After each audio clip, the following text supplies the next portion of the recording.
What's up, everyone? Welcome to Wholesale Hotline pre-show number 56. If this is your guys' first time tuning in, this is going to be the pre-show. So what we talk about on the pre-show is we pretty much will break down what Driving for Dollars is. We talk about bringing everyone that's had success using the BatchDriven app and Driving for Dollars. So on today's episode, if you're just tuning in, my name is Bryce Herrera.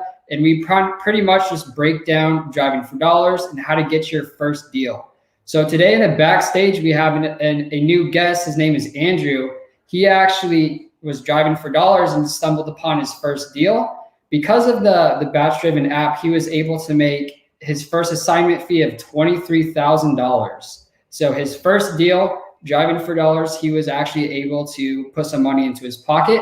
So we're going to have him hop on. We're going to let a few more people hop on here just so we can get this thing rolling. But let me know what market you guys are in. I want you guys to be squatting up. And then we're going to pretty much dissect what his business is and how he got his first deal. So it's going to be very exciting. If you've never done your first deal, Driving for Dollars is definitely the way to go. So I'm going to have Andrew hop in here, and then we're going to break it down and see if we can help you guys out. Awesome, Andrew. Guys. Awesome. So super excited to have you guys here. But I think we should just hop into it. So Andrew, why don't you tell us, for the people that are just tuning in, what market are you in so that we can have people actually connect with you and, drive for dollars? Sweet. So we're over in the Philadelphia market, Bucks County, PA, to be specific. It's like 10 minutes out from it. And that's our local market for now. Been hearing a lot of the talk about virtual wholesaling, so we don't know specifically how to do it. The way I did it was just in person. So once we learn that, of course, we're going to be branching out to other markets, of course. So yeah. Awesome. So if you guys are in the same market as Andrew, make sure you're squatting up with him, right? That's what we preach. That's what Jamil, Brent, and Pace preach. Make sure you're squatting up. If you want to tag or put your Instagram or the best way to locate you, Andrew, put it in the comments, put that on the screen. Cool. Awesome, guys. Like in the chat box? Yeah, just put in the comments. Oh, yeah. So this is our growing business. We just started it. So anybody that reaches out can reach us out through Facebook, Instagram, and shoot me a DM, and I'll definitely reach out to you. Awesome. So let me copy and paste it in the comment section real quick. And then if you guys are in the market the same as Andrew, make sure you're squatting up with him, right? That's what we're trying to preach here. And, we're going to pretty much just break down, Andrew, what your business is, kind of how you got started. I know I got my first deal using the BatchDriven app, and I want to see how you were able to get your first deal. So why don't you tell us, well, first off, congratulations on getting your first deal. That's huge. That's life-changing. And that's what people on here need to see. They need to hear your story. They need to see how they can take action. If they just take action, just like you did, Andrew, that's life-changing money, that $23,000 assignment that you're going to take. So why don't you tell us, how you got started and kind of what your story is in the wholesaling? So I really want to take the time to, I would say like 2 years ago, yeah, I was in Los Angeles. I was always wanted to learn about becoming an entrepreneur, and I was there to do film, and I was, doing some acting, but something popped up as wholesaling. And when wholesaling popped up, it wasn't really a big thing out in the West Coast because the market was just very, very tough to get into. So fast forward, I come back here right before COVID hits, and I'm like stuck here. And I'm like, oh. So I was born and raised here, but I moved out to LA to pursue writing and film. And when I got back here, I was like, dang, like, what do I do? Like, production stopped, nobody's doing anything, so I was just sitting there writing. So of course, writing is not going to pay for the bills, so I had to get a job somewhere. And what better job to do during COVID than work at Amazon? So I was an Amazon driver. Like last year, I was like busting my butt, I was working like 40 hours, 50 hours, even 60 hours. And it was insane. So one day what's called like, when you finish your route, you have to go and do what is called a rescue. Mhm. So you got to go help someone out. So I go and I have to, help out this guy. And he's saying, "Oh, why don't you go deliver this package over to Langhorne Newtown area?" So as I was delivering a package, there was a real estate school, and the school what do you call it? It was investor schooling. So the guy was saying like um, posters and stuff about the wall about teaching real estate. I was like, "So what do you guys do?" He goes, "Oh, we teach how to do wholesaling." I was like, "Huh, that's cool." So it's crazy how the whole time before that I wanted to learn how to do wholesaling. It just popped up in my mind. So then boom, it just manifested itself and I started doing that. So a lot of the stuff that they were saying was just very conventional, and I was always looking for ways like, is there like an app that can like just really start automating this stuff for you, and maybe skip trace it instead of me having to doing everything old fashioned, write the addresses down. But no, I literally, I heard about Deal Machine. That's big on the East Coast, and then I was, not to talk bad about Deal Machine, of course, but it wasn't working for me. Just too many complications. Let's just keep it at that.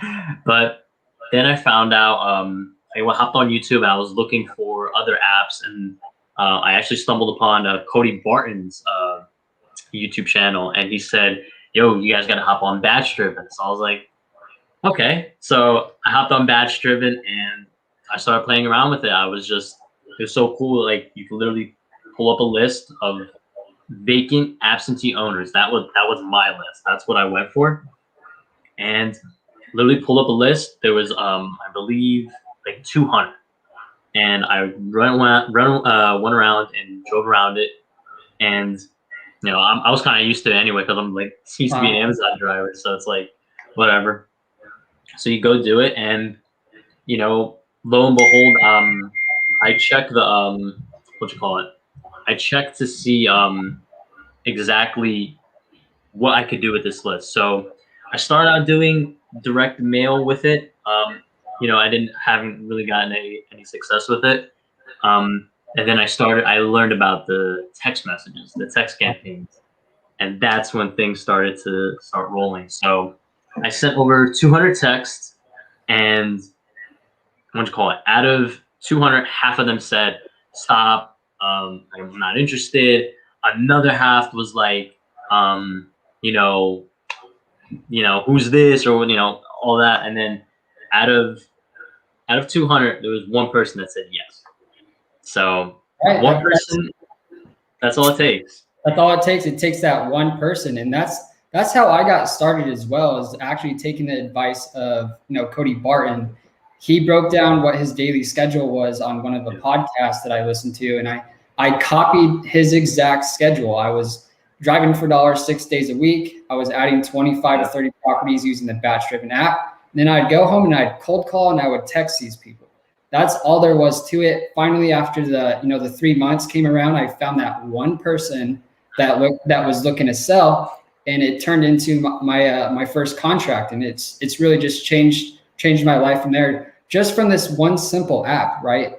There's nothing complicated about it. It's super straightforward. All we're doing is adding these distressed properties to our list, and then we're going to send either SMS, cold call, you can door knock, you can even send mail campaign, right? You guys can do this all from this one app, and that's why we're so passionate about it, because $23,000, man, that's a lot of money to get on your first deal. And we have multiple people getting deals using the BatchDriven app. So we're excited to bring them on, the next week, the following week after that. But I mean, it really just goes to show, once you take action, I mean, how did you even get started in this? I mean, you had this wholesale course. I mean, were you scared to take action, or how did you overcome? Because I know a lot of people watching this are more so new. How do they get over that fear of taking action and just figuring out as they go?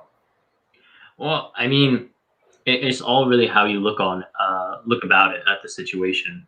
Don't get me wrong, like, I was very discouraged. Like, I'm first generation Egyptian American, and my whole family is very traditional. So, couple months at that investor schooling, they were teaching me wholesaling. I was like, I'm done with Amazon. Like, I don't want to do this no more. Like, this isn't what I want to do. So I left that, and then I was focusing all on wholesaling. So you got to understand, like, that whole time, like, my dad's like breathing on my neck, like, what are you doing? He would make a joke. He would say, "Oh, you're homeless. Like, you joke. Like, you're not working. Like, what is this?" So I told him, like, I am working. Just give me 1 second. But it really is all how you look on it. I mean, a great story I can tell real quick is, like, I went traveling about 3 years ago. I just went backpacking. I was, went through a couple countries down in South America or Central America, and I didn't tell the bank I was traveling, so they canceled all my cards, and I was literally like homeless for a day. But when I went to get it all cleared, I'm telling the story to this guy. We were playing pool, and I'm like, yeah, man, I was homeless for a day. Things didn't work out. It was horrible. He was like, dude, that's when the fun part is. He goes, Yeah. no trip is ever fun. Just everything is planned perfect. It's like, that's not fun. Complications is what makes it fun. Like, oh my goodness, like, with this deal, like, I wish, is there a way I could share my screen? Like, Let me see. because I just want to show the people, like, what this house, like, looked like. And how, like, I mean, I had at that group, and I always tell people this. What up? What up? Andrew, thanks for coming on the show. Yes, you can share your screen. Okay. Okay. You just go down there. It should say share with a little plus sign on it. You should be able to share your screen. Not a problem. Sweet. Let me see. Show us some goods, bro. Show us how you got that first deal. I want to see how ugly that shit is. There we go. It's up on this. It's up on the deal. All right. Let's, so we good right now? Like, okay, cool. Yeah, I can see it. There you go. Right, cool. We can see you Googling. We can now see your Google history. Bro, you got to clear that Google history, dog.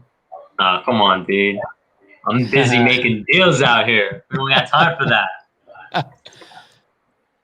Let's see. So tell us what we're looking at. We're looking at BatchDriven.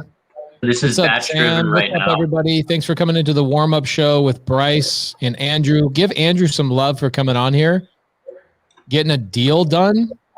$23,000. Bro, why do you think I came on here, Bryce? I heard somebody text me. They're like, yo, some dude just came on Wholesale Hotline warm-up show talking about making $23,000 on BatchDriven. And I was like, that's funny because I need a $23,000 loan right now. Oh, well, that it's actually $23 that I made. Sorry, guys. I was just telling Bryce, like $23,000, dude. Oh, we're reinvesting it, baby. I'm going full stream ahead with marketing. So love it. So you're gonna start. What are you gonna do? Get some VAs from VA Hub, or what are you doing? What are you gonna start cold calling, or what? I have been looking into VA Hub right now. It's just a matter of seeing what I can do just with my other assistants right now. So kind of like little babysitting them. So I'm like, maybe I should try VA Hub, but that's my plan. Dude. But VA Hub's all about no babysitting type of stuff. So hey, everybody, we got 175 people on the warm up show. Really appreciate you guys tuning in. Do me a favor, everybody in the comment section, everybody, all 175 people, do me a favor. Share this in one Facebook group. Let's get this up and going before Jamil and Brent get in here. Let's see if we can get this to 450 live viewers today, because the more live viewers we have, the more people we have to do deals with. So Andrew, continue walking us through this. I want to hear all about it. Gotcha. So yeah, this is the house. This was just sitting there. I mean, nobody was touching it. These people right here, they were contractors. They didn't want to touch it. They were just like, it's just too much work. So after we sent the text campaign, the guy reached out to me. He was like, okay, come Can I come see that? I told him, can I come see the house? So we did. It was really wacky. Like even like with this, like right now, it doesn't even look like this. There's like a big extension in the back. I don't know what this guy was trying to do. He had no permits, and it was just a disaster. I mean, I think I have a Google Drive. Let me see. What the hell is stuff here? So you only sent 200 text messages, and of those 200 text messages, were you sending it within the BatchDriven app, or were you exporting it to a larger list or a larger application? No, I did it. I did it all on BatchDriven. So you did all of this within the one app. Yeah, you can. It's like I know we have, you guys have BatchDriven, Batch Leads, Batch Dialer. I mean, I looked at it. I was like, dude, this is all right here. Like, look at this. You can send SMS campaigns. All of this. Like it's literally right there in one tool. So if you guys want to do like one big list, I would do Batch Leads. But really, BatchDriven, like you driving, like say you pull up 100 properties, you want to text them real quick. Boom, BatchDriven's the way to go. I mean, and it's so just straightforward. I mean, you're just adding, just like what Andrew was saying, you're adding these distressed properties, and then you're marketing either SMS, or you're cold calling them. If you guys need a cold calling script, feel free. If you guys follow me on BatchDriven app on Instagram, that's my handle, is @BatchDriven app. I can send you guys a cold calling script that I use to get my first deal, and it's all of the scripts that our VAs use at VA Hub. So if you guys need a cold calling script, you don't know what to say to these people, feel free to reach out to me, and I will send you that link. Gotcha. But yeah, so after I sent the text, he called me. He goes, "Hey, I see you texting me about 4642 Belmont Avenue." I said, "Yeah. So what's going on with it? Do you plan on selling it? Do you plan on renovating it? It seemed vacant." And he was like, "Yeah, I just got too much on my hands. I'm looking to sell it." I go, "Okay, can I come see it?"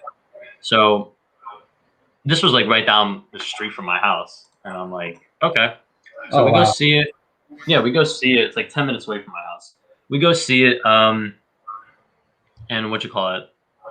And I'm asking, I'm like, "All right, so what do you want for it?" Or, well, actually, no. Before that, I just asked him, "What the heck is going on with this house?" It's just wonky. There's no permits on it, and I'm literally telling him, like, what did you plan to do with it? He goes, "I wanted to cut down all these trees and all that." And I was like, "Okay, so why can't you do it?" And he goes, "I have 3 other houses I'm building right now, and this one is just way too much for me." So I said, "Okay, how much do you want for it?"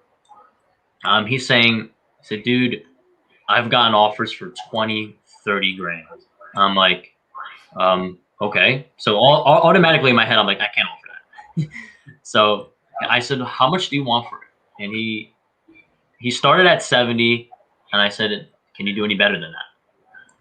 And he goes, "I could do 63. So I look at it at 63. I'm like, comps around here, we're looking around 280, 300. But, just with this, this isn't what it looks like right now, by the way. It was just, to me, it was like a complete teardown. I mean, if you're lucky, you could probably, rebuild it the way it is right now. But it was just a complete, it needs a lot of work. Cool. So, what'd you call it? So he gets on the phone with his partner, and he goes, "I'll take it. We'll do 63. I put it under contract for 63, and I go over to that real estate school I was at, and I just pushed it out to all the marketing, or I pushed it out all to the flippers in the area, everybody from Philly, from Jersey, from Langhorne, that PA area. And you got to remember, like, I've known them. I've been networking with them for like 3 months, and they already knew who I was, and they were sitting there like, "Andrew, I need a deal." So those 3 months, I was just trying to find a deal for them, and I finally did. And that's all she wrote until until they looked at it and they're like, Andrew, how much do you want for this? And I'm like, 63. I'm like, oh man, the comps are looking at 380 or like 370 in this area. I was like, I want 100 for it. And they're like, yeah, I can't do it. I go, shit. So, Oh yeah. So I couldn't get any buyers off market. So I had an agent just reach out to me. And she said, I'll list this property for you. You know, you pay me after it closes. I said, all right, you know what? If nothing's on market, I'll go ahead and I'll put it on market and see what I can get. So it goes on the MLS. We post it for 90. So we literally get a ton of showings, and I'm doing all the work. I'm just showing this property. I'm like, yeah, you know, and I'm meeting all the buyers from the whole area. And they're like, listen, I don't want this. Let me know when you get something else. Hey, I don't want this. Let me know when you get something else. And it was just constant and constant and constant. And I'm having doubts about myself. Like, as you can see here, like there's so many trees out here. So I was going to do what was called a clean sweep, you know, maybe put some work in here and, you know, get the trees cut down and, you know, maybe just get some landscape work down here to at least, you know, so you can at least see it. Like, it's like on this little cliff right here. And that's what people are just staying away from it. Like, dude, this is insane. Yeah. So go ahead. Yeah. Well, no, please. So as far as, you know, this BatchDriven app, I mean, it's $49 each month. On this screen, Stephen asked, how much did you pay for those 200 texts? So do you kind of have like an overall estimation of how much it took for you to get this $23,000 assignment fee? Okay. So I paid for the app, you know, $50 a month, times that by 2, you're at $100. You know, had $100 to send the text messages, to skip trace them. They're like, what? Less than 10 cents. Less than 10 cents per lead, something like that. So, I mean, to send the text campaign that I did, it was like probably less than. I know for a fact it was less than $300, way less than that. Awesome. So yeah, that's my average was $250, but it looks like our time is up. It looks like PB&J are about to hop on. It's about 5 o'clock. Before we go, Andrew, how do we reach out to you? What's the best Instagram or the best way to contact you? I'm going to put up the thing. So this is actually our email, my email for the business, fnfhouses@gmail.com. Also follow us and, you know, reach out to us at FNF Houses. We just got it up and we're just building from there. Everything was just literally through BatchDriven. It was just me, and yeah, so that's pretty much it. That's all I can say. So Andrew, awesome. It was freaking awesome having you on here, bro. Congrats on your first deal ever. Anybody that's looking to do some driving for dollars, hit up Bryce on the BatchDriven app, Instagram. Hit up Andrew. His email is right on the screen. He wants to do deals with you guys. And also, if you guys have been doing deals with BatchDriven, please hit up Bryce so we can have you come on the warm-up show. Bro, appreciate you, Bryce. You're the man. Of course, Pace. Thank you, guys. Bada bing, bada bing. There we go. Congratulations. Let's get this thing fired up. You guys ready? You know, I'm ready. Hit that opening crawl, baby. Hit that opening. So ready. Guys, thank you so much. Let's get cracking. Yep.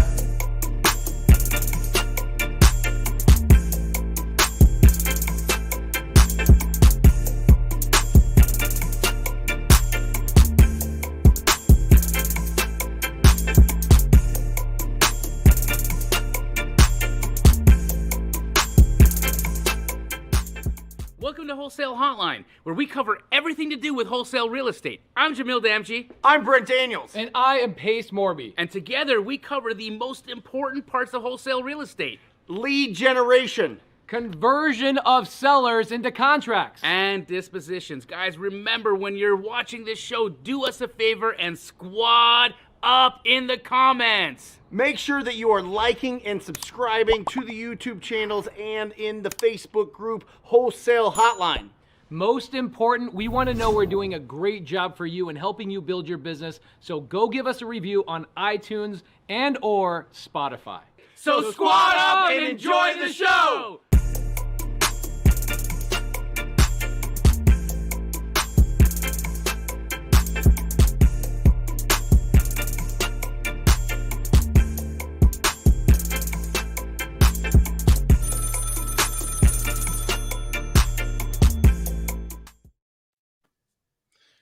Here we go. Here we go. Let's roll. You guys ready? Yeah. Wholesale hotline number 56.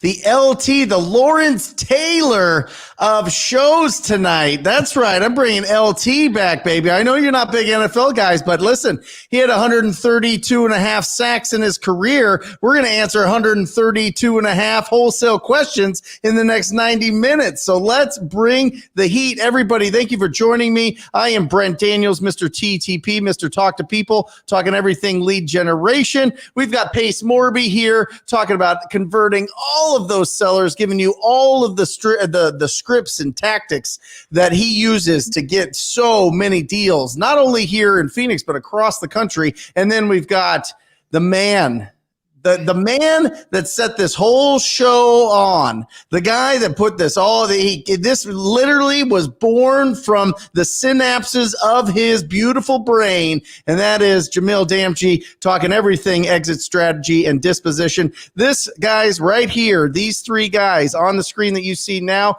we are doing our best to approach 10,000 closed deals combined.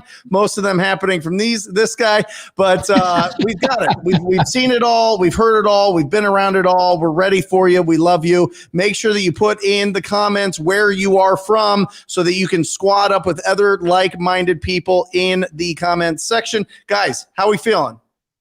So good. So good. Thank you for that intro. Studio pace. Well, actually, this is here. Let me show you something real quick. Let me see if you guys recognize this guy real quick. Mm-hmm. You guys know who that is right here? That's Jay Valentine. Hold on. There we go. Jay Valentine is painting a 25-foot mural. He's currently drawing like a Saturn type of planet right above Rick and Morty. And that's going to be my new YouTube background right there. Awesome. Hey, how did you kidnap Jay to come and paint a wall for you? How did I get you to come and paint a wall for me, Jay? I asked very nicely. We worked on it for a couple of months. And you know, I think, by the way, I've told you multiple times, Jamil has like one of your best pieces of art, the Tupac drawing. It's so unbelievable. So anyway, I've got a temporary house situation where this is not my actual studio. This is not my actual background. This is like usually my third camera is pointing over here, but my whole situation is a little bit funky. And speaking of converting sellers, by the way, I got a deal, and this is actually I got two deals. Who knows Rylas Dana? Of course. The probate Rylas king. Dana. Rylas Dana sends me a deal on Friday of last week. Today's Monday. I get on the phone with the seller. Of course, do you guys think I recorded it? Yes, I did. I recorded the video and the audio. What I'm going to do is I'm going to share that with the audience today. It's about a 39-minute conversation with the seller, my first conversation with the seller. And I go through my process of building rapport. I go through the process of finding out the pain. I go through the process of establishing price and understanding, their decision-making process. The lady I was talking to ended up having a husband as a decision maker involved. So what did I do? Instead of giving them my price, I said, why don't you guys go have a private conversation about your price and let's have a conversation next week. So I want you guys to have that recording. I'm going to drop it in the comments here in a couple of minutes. I'm going to be recording that second conversation on Wednesday afternoon, and I would love, after I get the seller into a contract, because there's no way I'm not getting this contract, I would like to potentially bring this seller on Wholesale Hotline. I already talked to her about, hey, yeah, you might see me online. You might see that I have a podcast. I'd love to have you actually come on as a guest. She goes, absolutely. If we do a deal with you, we'll come on as a guest.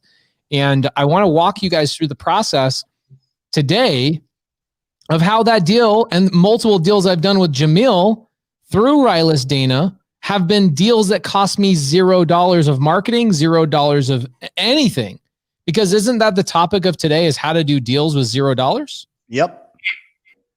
But Jamil, what if I told you that my DMs are constantly being blown up by people saying it's impossible to do a deal without money out of your pocket?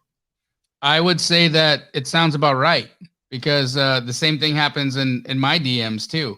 And I want to share with you guys something interesting, because I got the stat the other day on my the yearly revenue for 2020 with Monique Walker. Oh, dang. Monique Walker, last time I was with Jamil in Texas, I've told this a couple of times, but last time I was with Jamil in Texas, we're just nonchalantly driving from San Antonio down to Houston, and Jamil answers a text message. He goes, yeah, so we'll make about $100,000. You make 50, I make 50. And I'm like, who the hell are you talking to? Just so like a normal ass conversation, like you're ordering tacos or something. He's like, oh, it's Monique Walker. We just both made $50,000 each on a deal. I mean, this is Monique. That's that Monique Walker, right? Correct. And so for our mastermind, I wanted to get the actual. So 2020 was a weird year, right? Because we had basically 3 months of kind of craziness. Yep. Where there wasn't a lot happening. And so I wanted to know, how did it shake out between Monique and I for 2020? And the total revenue on my side, so this isn't her side, my total revenue with Monique Walker for the year 2020 was $897,640 and some change. Oh, hold on. That's for 10 years? That was 2020. What? That was last year. Last year. Holy. Meaning she also made 840,000. So I'm saying, guys, and you guys want to know what that cost me in marketing dollars? Nothing. How much, Jamil? Absolutely nothing. I love it. I love it. And listen, we're getting comments on it right now. We're getting comments on what's going on. So why don't you unpack that? Well, let's start with Pace. I got to switch to a different Wi-Fi here, so I might lose you guys real quick. Pace, let's start with your with Rylus and all of the deals that we're doing for $0 there. Yeah, Jamil and I have done a bunch of those deals together. I've done a lot of deals with Brent, but specifically from this deal flow, which is Rylus Dana, Jamil and I have done a lot of deals. I do a tremendous amount of deals, and I met Rylus actually at a picnic, like a real estate picnic, and we just randomly sat next to each other one day. And what do I ask? What do men ask each other? Do we ask each other like, yo, what are your hobbies? Or what's the number one thing we ask each other? So what do you do? Yes. Yeah. So what do you do? And it's interesting. I realize that is not actually what we're asking. I just learned this last week. This is what we're really asking. Are you worth talking to? Exactly, dude. Are you worth talking to? So I was on a Zoom last week. By the way, Jamil, thank you so much for coming. Both of you guys for coming to my mastermind last month, and then also Jamil coming into the Sub 2 mentorship and doing a comping Zoom. People are still talking about it. Thank you so much. I had a special guest come through named Dave Day talking about raising private capital. And he said this. He said, when people are asking, what do you do? They're not asking, what do you do? They're asking, what can you do for me?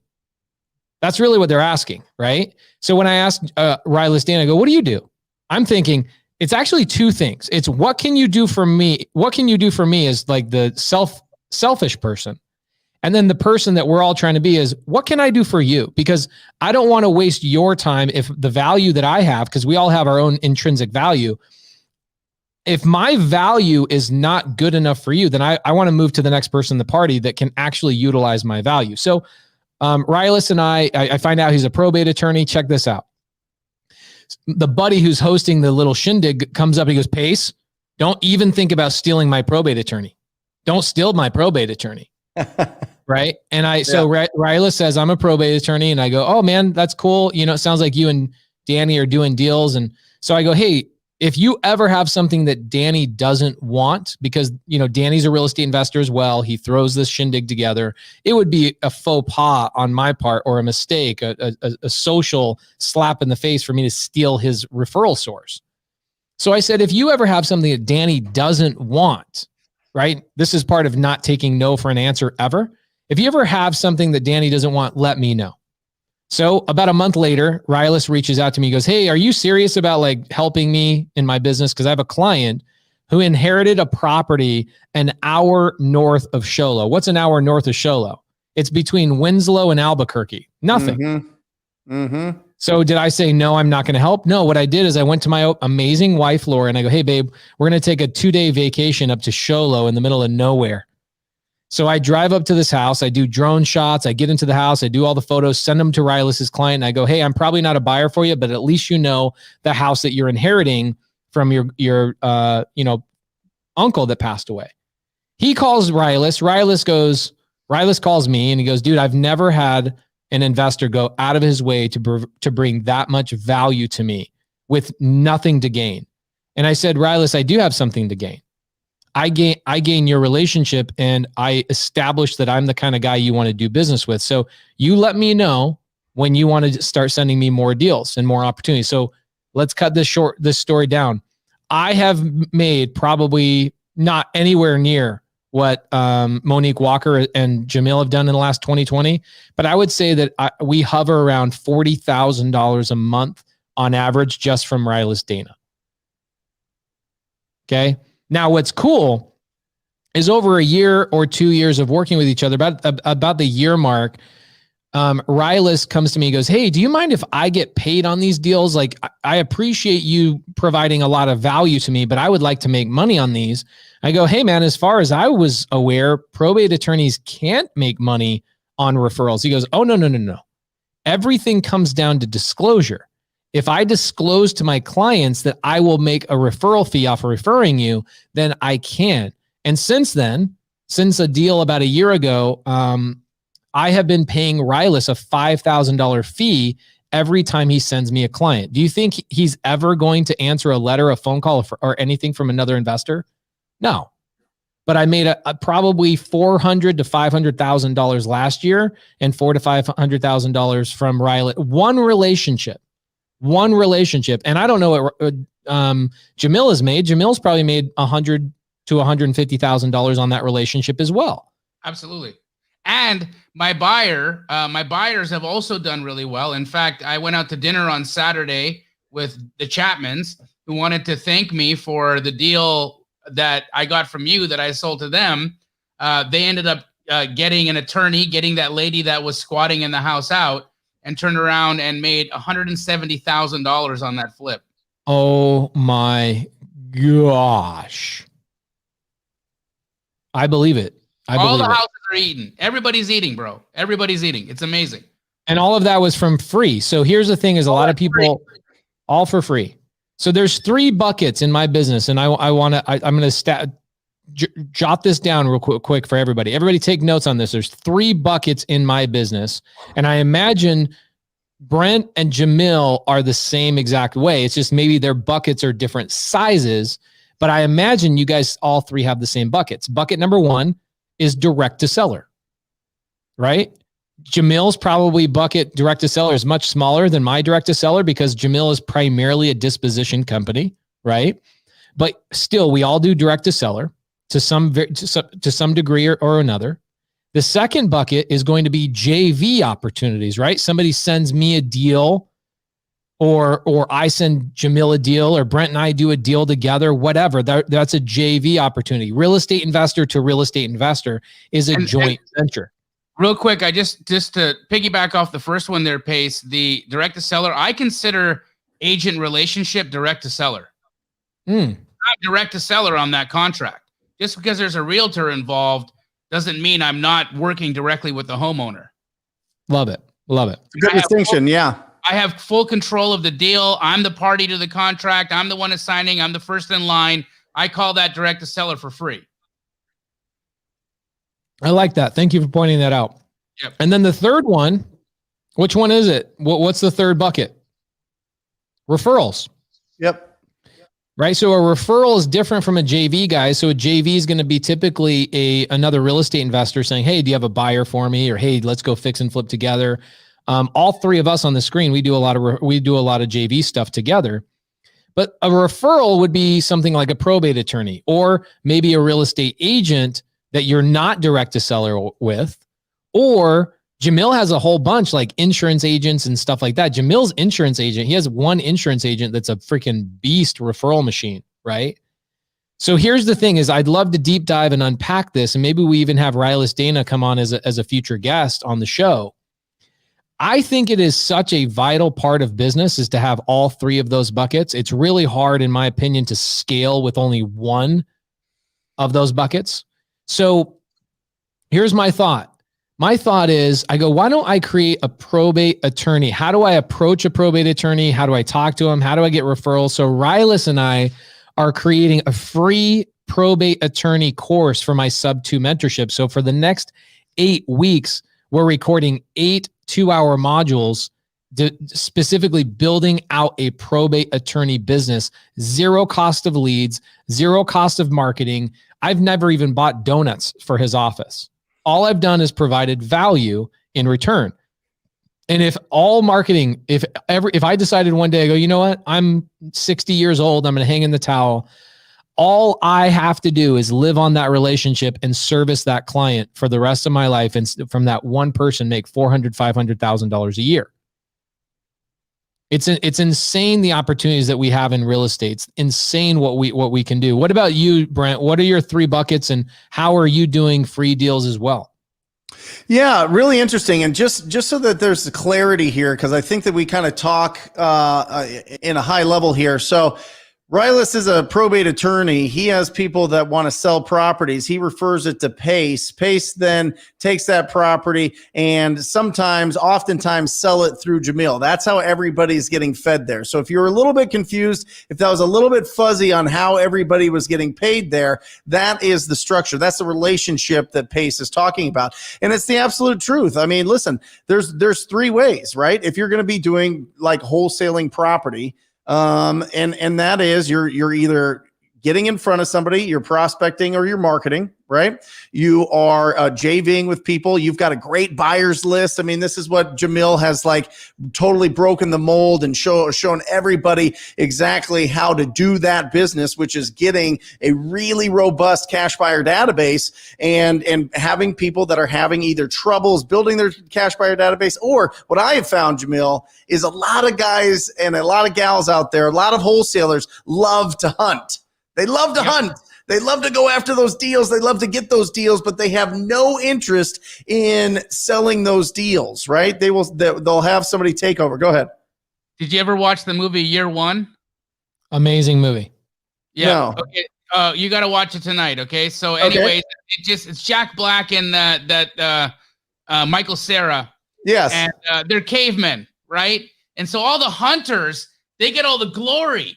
They get all the women, they get all the jazz, they get all the stuff, right? And all the gatherers are like, but I consider what we do gathering. Yeah. We still need to do that to eat.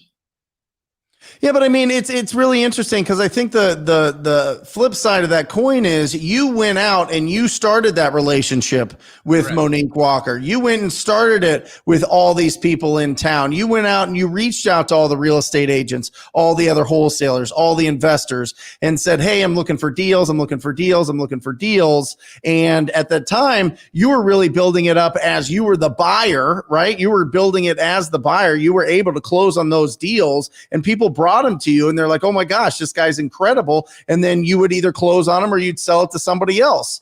And so I think it's a huge fundamental part of this business is getting those relationships and building up your cash buyer database to the point where you have the opportunity to take other people's deals and JV with them and help them on that side while they're staying out and they're hunting, right? A lot of people are starting part-time. A lot of people are starting and they don't know if this is a deal or not a deal. They need somebody to kind of look over their shoulder and walk them through and go through the paperwork and go through the process until they feel comfortable with the whole, all 17 steps of a wholesale deal. And that's where you came in and you would take pretty much half of it off their plate by selling those deals. And there's a huge, that's a huge stream of income is JVing, and then obviously getting the referrals.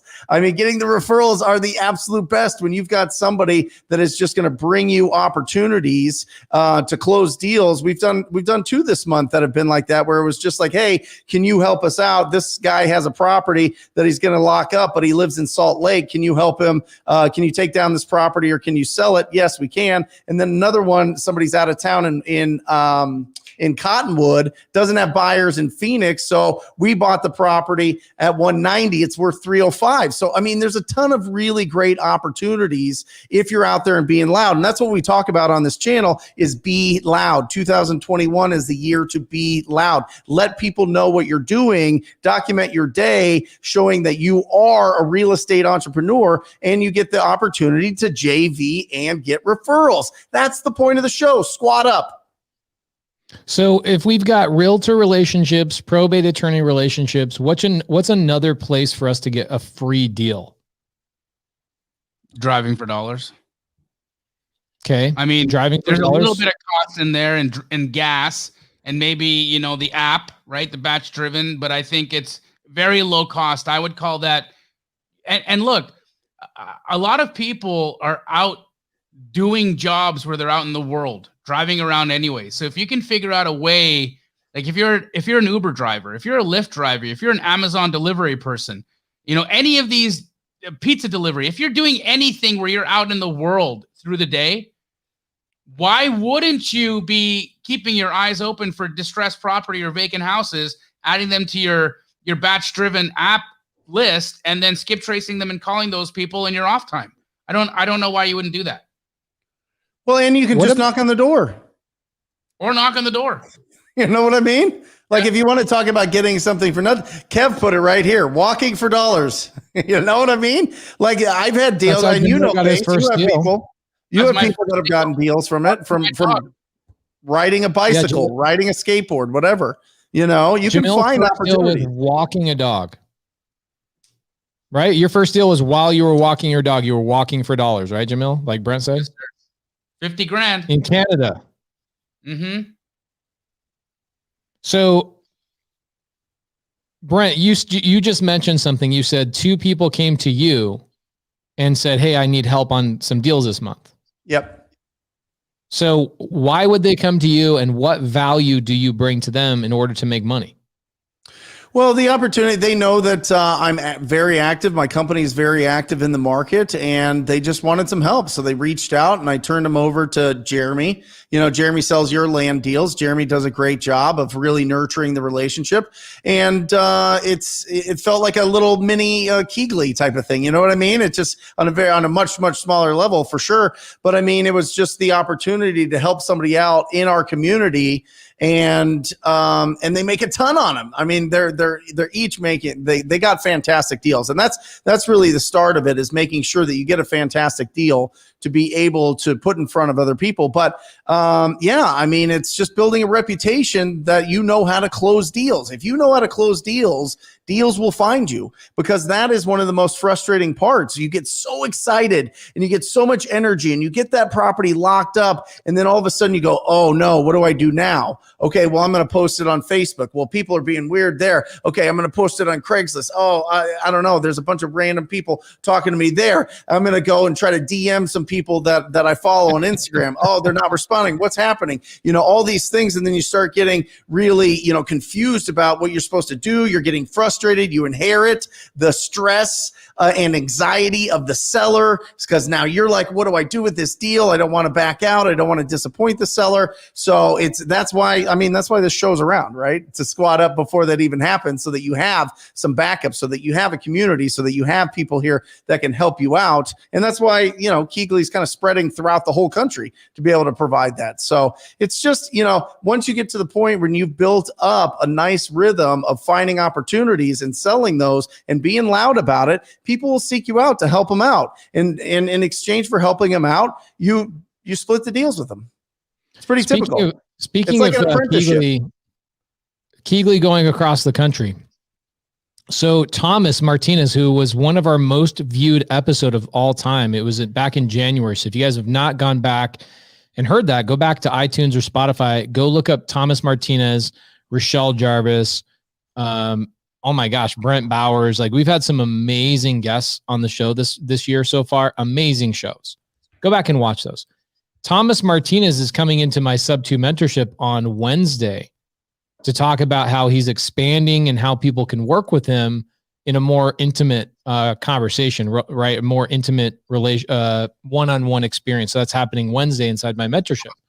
Awesome. Jamil, what kind of value can you bring? Like, maybe you're an Astro student, whatever it is. What value are you bringing to the marketplace if you're not spending any money on marketing? So much, right? The fact is it's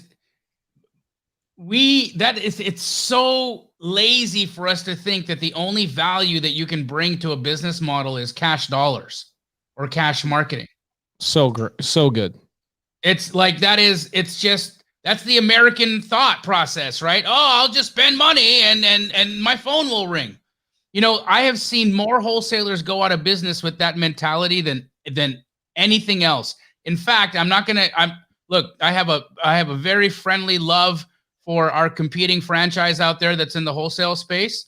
I'm not going to name any names, but there's another franchise out there in the space, and I've been talking to some of their customers or some of their franchisees, and the marketing costs right now just to get the phone to ring, they're somewhere in $12,000 to $15,000 a contract in Phoenix, and that's paid marketing. And that is a national franchise that's spending millions and millions and millions of dollars in ad spend on Facebook, TV, print, direct mail, bus stops, all of the above. And it's still costing them $12,000 to $15,000 for a contract to close. And in a market like we have right now, how often are you going to get that kind of a spread on average? You might have to do skinnier deals. It's hot, right? So, I don't know. I think what we're talking about tonight is it's counterintuitive, but it's beyond free. Like, free is like the trap. Free is the thing that's chasing people away. They think free. They think dumb. They think not going to work. That's not true.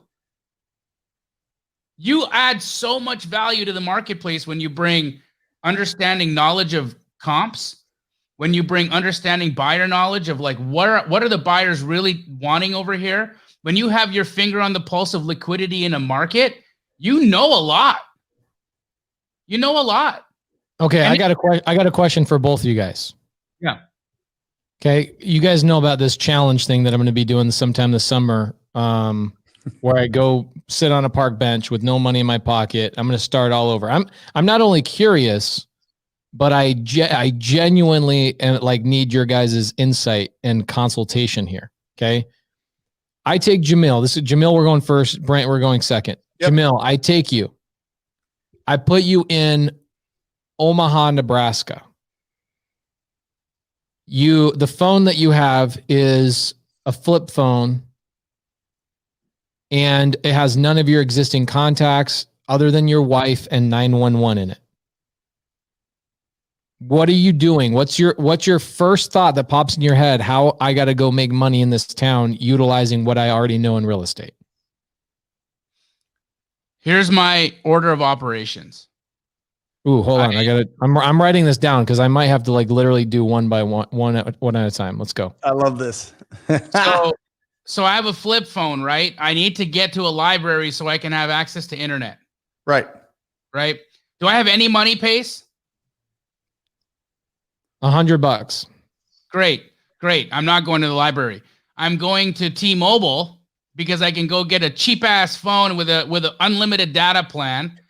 And I'm going right to T-Mobile. I'm going to go get me a cheap ass fake Android and unlimited data. And I'm going to go find a warm place, probably a coffee shop where I can work out of for a cup of coffee and use their Wi-Fi and use their internet for the day. I'm going to get onto the internet, and I'm going to start reaching out to real estate agents in the area. And I'm going to want everybody to come meet me at the coffee shop because I'm already in a place. I'm already I'm going to find a nice coffee shop somewhere that's swanky. I'm going to have all the agents, anyone who's available to come and meet me at the coffee shop, or I'm going to have conversations with them. And I'm going to spend. So what would be your opening line if you reach out to an agent in that area? You find an agent, right? What would be a not word for word, but what's kind of the vibe that I'm sending out? I just landed in Omaha. The only thing I know how to do is fix houses. Oh, I love it. And on my way to this coffee shop that I'm calling you from right now, I saw 30 houses that needed me, but I don't know how to get in the door. I heard through the grapevine that you are the person I need to talk to. You're the most amazing realtor in all of Omaha, Nebraska, and I need your help because I really don't know how I'm going to live in about a week. So I need to buy a house, and I'm hoping while I'm fixing it, I'm going to sleep there. I've got the cash to close. Sell me something today. So good. There's some really good instruction right there. Sell me something today. And I'm going to have that conversation 1,000 more times. Okay, so I've got my phone. I'm hunkering down. And I know this is possible. When I was traveling around the country last summer, I stopped in Lake Tahoe. We were there for 10 days. And every single day, I went to this coffee shop. They didn't even make me buy anything. They just let me vibe and hang out on their amazing, like, bohemian spot. And I'm like, I can't believe there's places like this that exist. And then as I went around the country, there's like hundreds of them in every city, right? So you're there, you got your smartphone, you're reaching out, you're fully transparent. Hey, I just landed in Omaha. The only thing I know how to do is X, Y, and Z. Sell me a house today. Let's get going. Let's do some business together. And either A, you're talking to them, or B, you're having them come meet you there because you don't want to spend any money on Uber, right? And you're going to wholesale this deal, I imagine, so you can quickly get money. Correct. Right? I'm gonna be telling the realtors because again, look, I may close, I may not.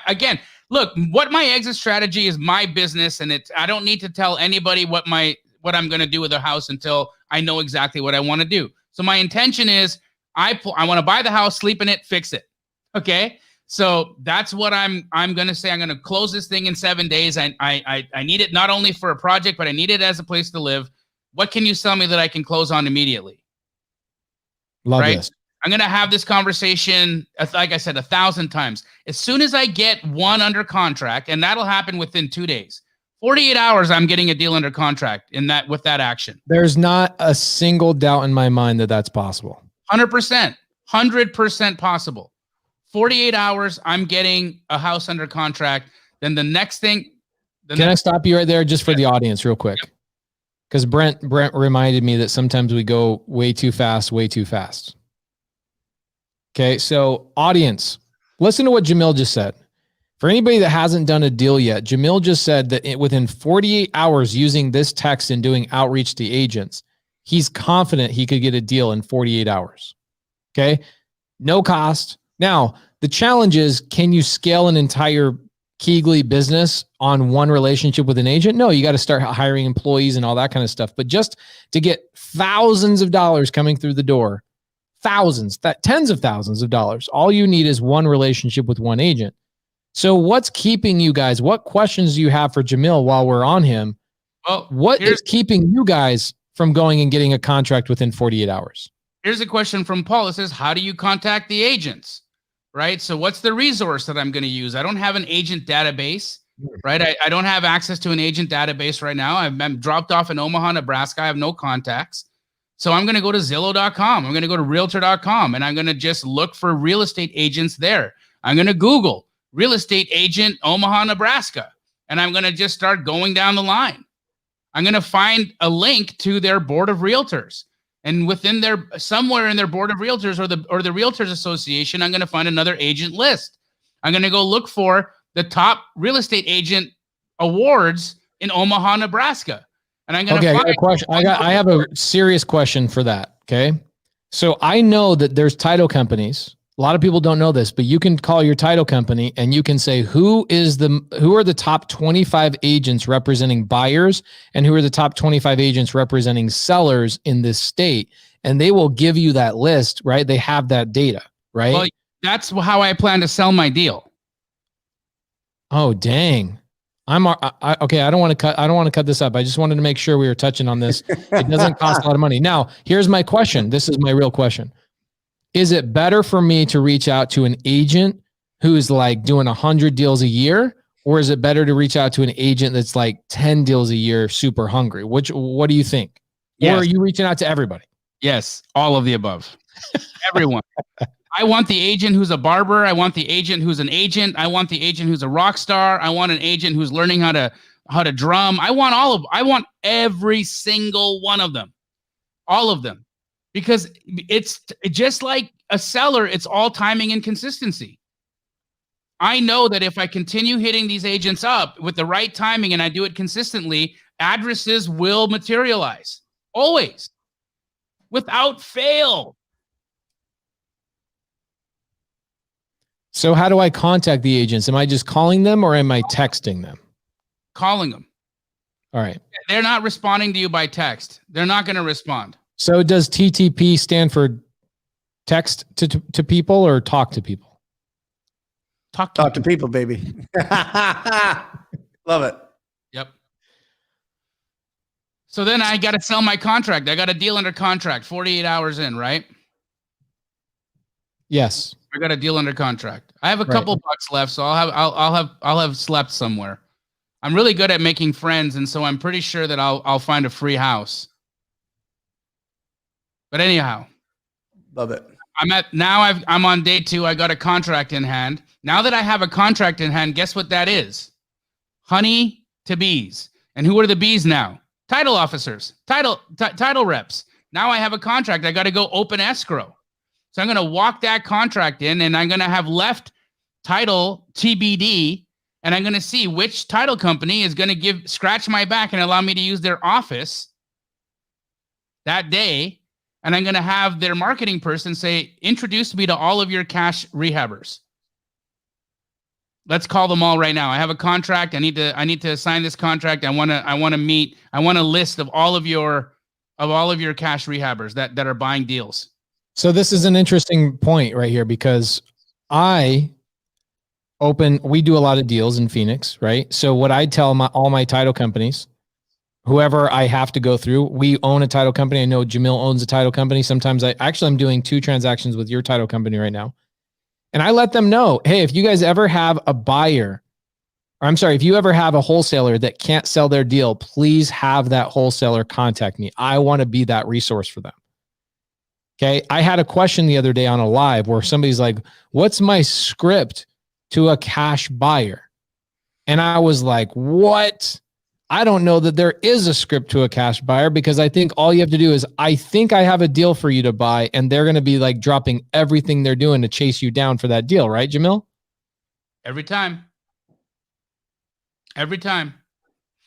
Andrew just asked, don't agents make you sign a contract that doesn't allow you to assign the deal?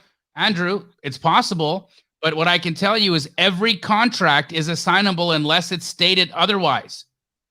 In the United States, every contract is assignable unless otherwise stated. So I'm going to read through the contract in Omaha, Nebraska, and I'm going to see, yes, I'll be using the real estate contract from the realtor's real estate contract because the agent will be required. The agent will be required to use that. So I'm going to be using the Board of Realtors contract. I'm going to read every line. And if there's a non-assignability clause in there, I'm going to strike it. And when she asks or he asks, why are you striking the non-assignability clause? Because I don't know what entity I'm going to close in. Don't you remember? I just got here. I've got cash in multiple companies. I don't know how long it's going to take for me to transfer money from one to the next. And so I might close in this entity. I might close in my personal name. I might close in another entity. I'm not sure. But I need to be able to assign it, so I'm striking it. That's it.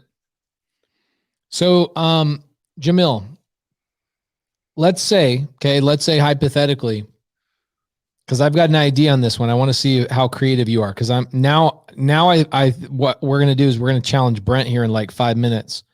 I'm gonna tell Brent he can't go to Omaha, Nebraska, because now Jamil knows everybody in Omaha, Nebraska. And Jamil's also going to tell Brent, hey, go stay at my buddy's house. I met at a gas station and he's got a free house for you to stay in.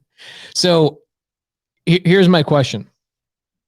Let's say that my close of escrow is not for 30 days, right? And I find a cash buyer, right? So guys, let's walk through. TCP reminds us that we go too fast. So let's back it up.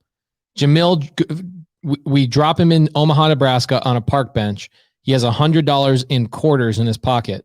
He walks 4 blocks to a Cricket store, gets a cell phone, walks 5 more blocks down to a free gas station, or not gas station, but a free like coffee shop, bodega, like bohemian hangout spot, right? And you start doing outreach through Zillow, through Realtor.com, and you start saying, I just landed in Omaha. Within 48 hours of diligently reaching out to hundreds and hundreds of agents, you can get a house under contract. To that, I have no doubt. I have been with you. You and I have traveled the country. I've seen your ability to do this stuff. Okay. And by the way, you're not just magical. You are a magical person. I look up to you in every regard, but nothing you're doing seems like only you can do it, right? Like you're like David Copperfield, right? It's just you taking action. You get the contract. You go, awesome. I got the contract. I run down to title. I say, who are your cash buyers? Introduce me. I'm under contract. The problem is that contract, I can't close on it for 30 days and I'm out of money. What do I do in order to get money in my pocket right now? Well, now you got to be super creative, right? And, this is not advisable. And a lot of people some people will have a little bit of a difficulty with being able to move forward with this, but I've done it. There's many wholesalers in Arizona who do this. But what they'll do is when you assign the deal, you have the earnest money from your buyer immediately released to you upon acceptance of clear title. So I'll have the title company pull the title report while I'm hanging out with them that day on a rush. They can get it to me very quickly. Title will be clear. So I know title will be clear. Now I'm going to be contacting buyers and I'm going to have my assignment stipulate that the buyer's earnest money needs to be $5,000 and it needs to be released immediately upon review of the title commitment and execution of the assignment. I like that. I didn't even think that way. Let me tell you a quick thought on my side, because I'm going to ask Brent the same question. What I thought one time, I was like, okay, if I needed money right away, what I would do is I would go to that cash buyer who I just contracted with. Let's say I'm making $8,000, right? I wanted to sell it fast. I just sold it for a quick $8,000, which is very low, but let's just say it's $8,000. I would then go to that cash buyer and I would say, hey, my buddies put me in Omaha, Nebraska, and I don't know anybody. This is a little situation I'm in. I would be willing to reduce my assignment fee if you gave me some of that money right now. Mm-hmm. And I would go to like $7,000 or $6,000 if they were willing to pay me half of it now and half of it when we close escrow. And now I got some extra money in my pocket. The earnest money, I really like that too. That's really freaking smart, because there's a lot of times that's happened to me where I buy a deal and the person I'm buying the deal from has the money released to them immediately. And that there's nothing wrong with doing that at all. I love that. Didn't even think about it. Super smart. And audience, I don't even have to have all of the EMD released. Maybe even just 2,000 of the 5,000 earnest money released right now.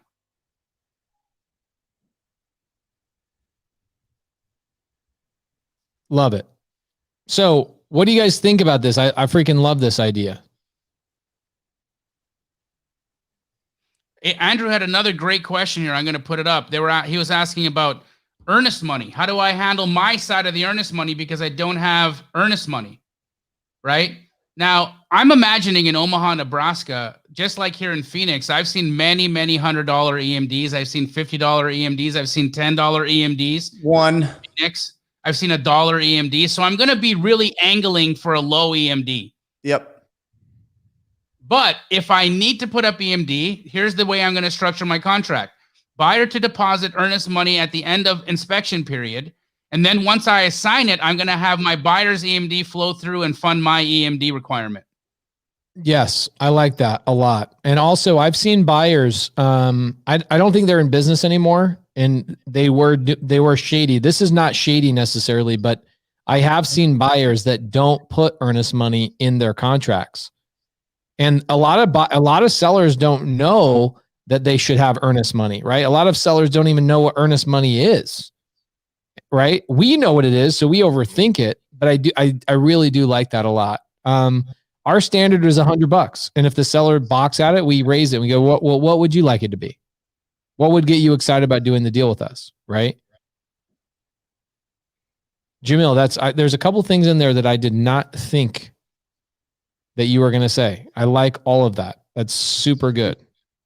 I know how to be hood, bro. Yeah. I saw your Instagram post today, straight out of Compton, by the way. Woo! Love that. So, Mr. TTP. Yes. Let's say you get dropped in. Let's not do a small market this time. Not that this is going to change it, but maybe the nuances change a little bit.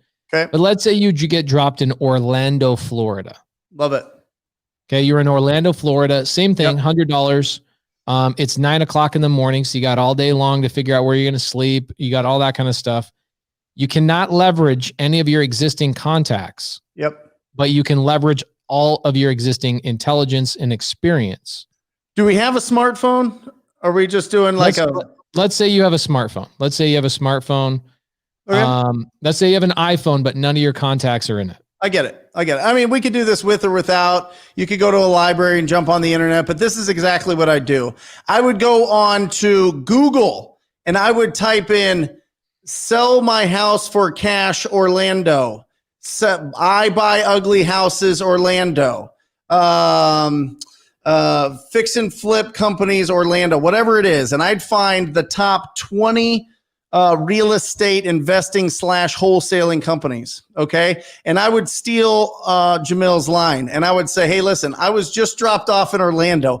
And the only thing that I am good at is reviving dead leads. I want to partner with you because I don't know the market. I don't have any earnest money. I don't know the comps. I don't have a car. I don't know the title companies. I don't have the right paperwork. I don't have anything. All right. I would love to partner with you. We can put it on a JV agreement, but I would love if you gave me a shot at calling all of your dead leads. And probably 95% of them will tell me no. The 5 or 8 that I talk to, if I talk to 20, the 5 of them that say yes, I'm going to go and I'm going to gobble up those leads. And then I'm going to take my little smartphone and or my Cricket phone or whatever, and I'm going to call the hell out of those leads. Because I'm telling you right now, guys, Pace Jamil, we are having the absolute best quarter we have ever had in our business ever. And we are focusing almost 70% of our efforts on calling through our dead leads list. It is absolutely gold how much is in there. And there are companies in Orlando that have been established for a long time. They've got a lot of things cranking. They're not going through those old dead leads. And I'm going to go and I'm going to adopt those motivated sellers. I'm going to adopt those old dead leads. And I'm going to turn this thing into an ATM machine. Okay. I'm going to turn this thing into an unstoppable force of pure energy and enthusiasm. And I'm going to call every single one of them, and I'm going to pre-qualify them based on the condition, timeline, motivation, and price. And I'm going to find some deals in there, and I'm going to JV it with these guys. They're going to pick me up in their car. They're going to take me on the appointment. We're going to go get that deal locked up. They're going to sell it to their cash buyers, working with their title company, using their earnest money and their paperwork. And I'm going to get half of that deal because I revived up those dead leads. That's what I would do. I would go in and I would try to find, if you try to filter everything down into a distressed property list and then start calling, you're starting at a different level than if they've already been approached and said, yes, they might consider an offer, but then it didn't end up going through. Remember, Pace says this all the time. Timing is critical in this business. Timing. My own business, this first quarter, the timing has changed everything. All of a sudden, people are ready to sell now. We're getting these deals at prices that we talked to them 2 years ago about, guys. That's 3 so years amazing. ago, a year ago. So I would go and I would do exactly what the theme, the motto of this show is, and I would squad up with somebody in the marketplace. I would be brave enough to start a new relationship. I would be brave enough to not worry about the people that reject me and tell me to go pound sand and go sleep in the streets or whatever. I would just keep calling until somebody gave me a shot at calling their dead leads, and I would revive them. That's what I would do. And I would just go bananas with it. What I like about this too, Brent, is that you don't I don't want to be downtrodden on Jamil at all. Cause Jamil, I wrote two or three things down of Jamil, genius stuff, but I really like your thought process because not only are you getting their leads, you're telling them, hey, we can use your buyer, your title company. We can use all that stuff. I just want to be part of the deal. So you don't even have to go do the disposition part. You just need to revive a deal and then boom, put it in their pipeline and get it to close. And if you are tight on money, you can probably go to that company who's spending money on SEO to keep their name up top and say, hey, why don't you pay me $1,000 up front and I'll, we'll do a 60-40 split. Yeah, give them a better split for a little bit of change or not. Maybe I'd just be gangster and be like, you know what? After I go close this deal, I'm going to go sell some of the plasma from my blood to pay for this motel tonight. I'm going to go sell some of the bone marrow or whatever. I don't know, some other things that you could sell. Whatever. I would find a way to be able to survive as long as my phone works and I get a shot at some leads. I'm going to make it happen. I'm going to absolutely make it happen because I have to. What's the alternative? I mean, if you're rock bottom, that's a great solid foundation. You're at the bottom. So now go up, right? So it all takes the effort. It's all talking to people. It's all quality conversations. Jamil said it. I'm going to have 1,000 conversations with realtors. Guess what? They're not going to go up to Jamil. Jamil has to pick up the phone and call them. He has to be proactive. I have to go out there and find those wholesalers that don't have the time or the capacity or the want or desire to go after their dead leads to start reviving those up. And I'll get a deal. I mean, don't you guys think if I talk to enough people on those leads? 1,000% you will. Not even a question. I bought 9 houses from one of your students today. 9. Katie? Yes. I bought 9 houses today. Katie's going to add literally 7 figures to your net worth. Here's what's funny. So I bought a house through her 3 months ago. It's a seller finance deal. Again, everybody knows what I would do if you drop me on a bench. I'd go after everybody's creative finance deals and I'd have a deal in 14 minutes. It's not even hard, right? Yep. But with Katie, I know your students learn how to talk to people, dude. Yeah. And that's such a vital part of the business, if not the entire part of the business. Here's my question for both of you guys. As I'm listening to you, my question pops up is it easier with less noise, less distraction, right? Brent brings up rock bottom, right? So I'm thinking these people that are starting out. Don't you guys think it actually gets a little bit noisier as you're scaling your business? And now you're worrying about workman's comp and insurance and how's HR going to do this and blah, blah, blah, blah, blah. It's all this noise, bookkeeping and all these other things that's actually not doing anything to do with deals. Do you think in some regards, somebody starting out actually has an advantage over somebody like us that has all this other noise in our way. 1,000%. I mean, I just had a flashback. Like you saying that, I had a flashback to the 2-bedroom that my whole family ended up getting stuck in when I got us all broke. Right? We were sitting in that 2-bedroom apartment, and I first started making these calls to agents. I mean, bro, I had nothing else to do. I had nowhere else to go.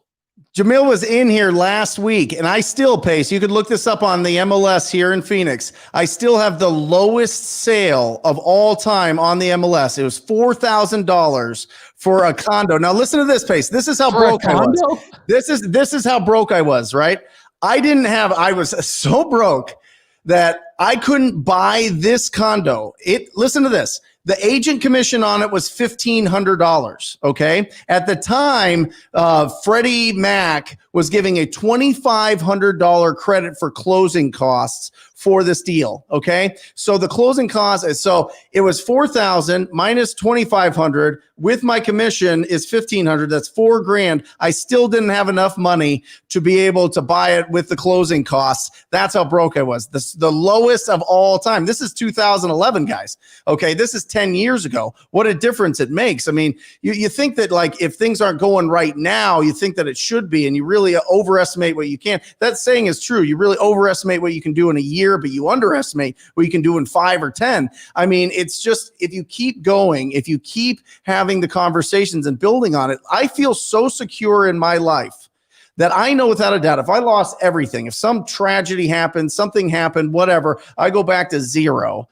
Within 12 to 18 months, I'm going to be back here. No doubt about it. No doubt about it. I will go. I will hustle. I'll pick up the phone. There won't be any noise. It'll be pure, focused energy and attention and enthusiasm and passion. And I will just go absolutely bananas and blow everybody out of the water. I'm just telling you, that's the personality that I have. That's the confidence that I have. But I didn't have that. And the reason that I have that now is because I talked to 45,000 property owners. I cold called 45, not dialed. Talk to 45,000 property owners. I could get back in that sand like that. That's security. That's the difference between hiring a Filipino that's going to try to do the work here for you and hiring and you doing the work now and building the skills. You build the skills right now, you will have them for forever. And that rock hard certainty that you have sitting in your chest will last a lifetime. And that's what you want. That's what you want. You don't want to worry about scarcity. You don't want to worry about what everybody else is worried about. You want to worry about focusing on what you can do with your life. That's such a great story. I mean, that you moved me, bro. That was so freaking good. And all that angst that people have in their lives of like uncertainty and angst, like I don't know my place in the world. You get rid of all of that when you focus your time and energy on a skill that you know you can drop. Where does this idea come from? The idea comes from, I know Jamil's more of a West Coast rapper. I like West Coast and East Coast, but Jay-Z says something that I loved. He says, drop me anywhere on God's green earth and I will triple my worth. Yep. And I'm like, boom, that's Brent Daniels. That's Jamil Damji. That's you guys have the skill sets. You put the time and energy. And Jamil, I know your story, bro. I want to hear your flashback to that condo that you guys were in. I mean, it was just it was funny, right? Because I had millions before the crash, right? And then I'm down to nothing. And we're really struggling. And mom is cooking. You know, we're not having meat. We're eating like lentils because it's super cheap and we can make it last. You know, lentils and basmati rice. That was like a staple for us in that time. And I'm like, I can still smell it. I can still smell the room. I hear my dog. My dad's got CNN out and I'm in the bedroom, laying on the bed, talking to agents. And I'm coming out and every time I get an agent who sends me an address, I get excited. I come out and I tell my parents, I have an address. I got an address. And that was that didn't mean I had a contract. I didn't have a deal. I had an address to comp. And that is where my excitement came from. It's the same thing, Brent. You know, the skill. You've got the skill to be able to just start over. It doesn't matter. Pace, we need to hear from you, bro. Yeah. I mean, you were a lot. I mean, you're like what? 3 years removed, 2 years removed from a major punch to the face. Yeah. I mean, you, once I learned how to talk to people, TTP, right? I'm a TTP alumni. Mm-hmm. I'm an Astro flipping alumni as well. Once you learn these skills, you don't ever have to worry about your ability to make money, right? Ever. And what was interesting is I just did this Instagram post the other day because my daughter Corbin and I did this, and we tried to FaceTime you, Jamil, because we wanted you to help out with the script, but I think you were on a Zoom or something. And we were doing this ad, just, you know, basically talking, we were making a joke and saying, this is so easy, a baby can do it, which obviously is tongue in cheek. That's not obviously true. But as I was making the post, I was thinking about like how grateful I was that my parents taught me how to work hard. Right. But it's more than that. It's learning, it's working hard on a specific skill that no matter what happens, you can turn your time into massive amounts of money. Like Brent says, an ATM machine. Right. And this amazing game that we've figured out, not even game, this business that we're all so lucky to be in, this niche inside of a niche inside of real estate, allows you to go anywhere in the country. In fact, you can even do this outside of the country, right? We all three of us have students that are all over the place. I've got students in Switzerland, right, that virtually wholesale in the United States. I've got Jacques Prima, who is in Italy, virtually wholesaling in America. Amazing stuff. There's nothing like teaching somebody that skill and allowing and watching them becoming a behemoth. So for me, Jamil tells this story. I very rarely will talk about it, but when somebody put me in a really bad situation a year and I'm sorry, it was 27 months ago, put me in a really bad situation in more ways than one, more ways than just, you know, it was my credibility. It was my business. It was employees. It was relationships. It was 10 years of hard work to get to this pinnacle of my life for somebody to strip it all away from me.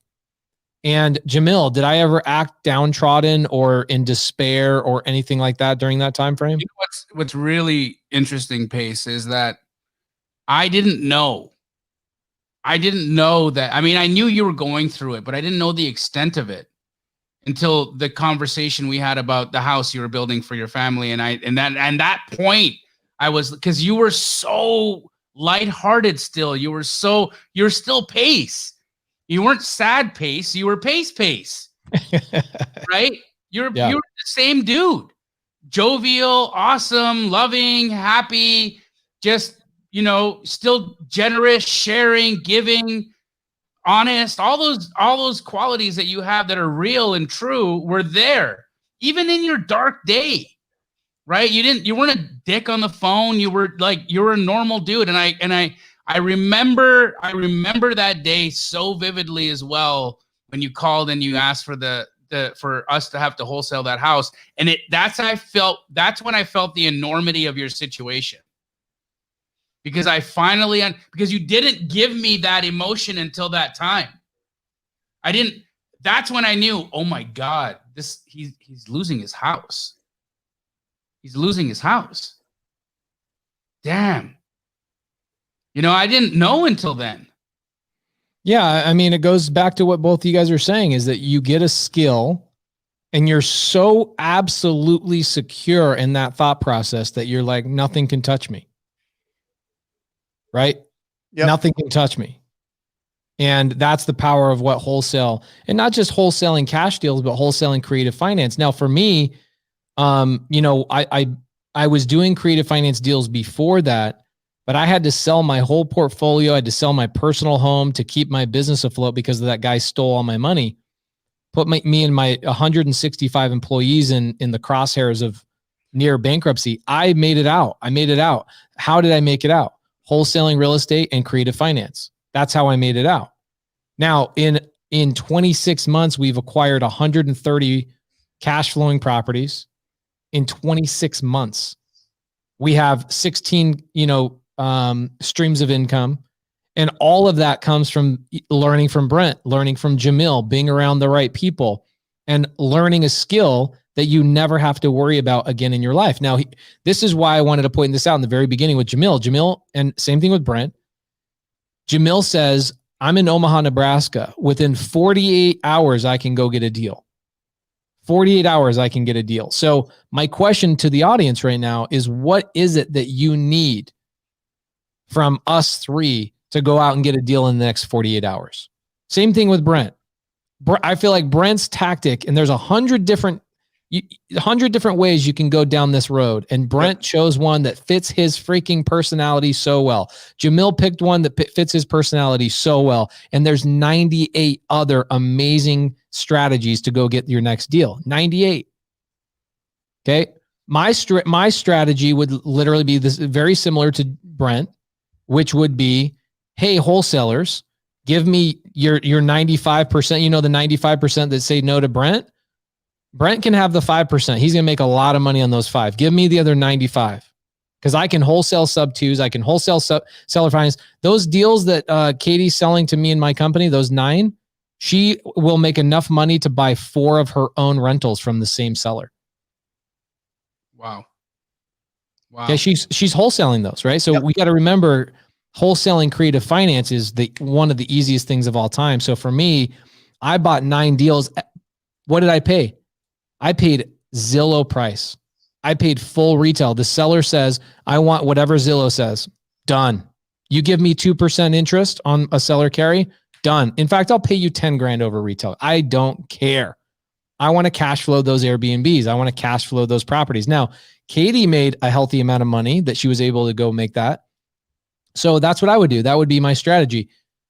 Amazing how diverse and how many avenues there are in this game that everybody can go out and, according to their personality, could go crush it. Now, here's Luke Rothwald, right, who used to work for you. He would probably do the same thing as you, Brent.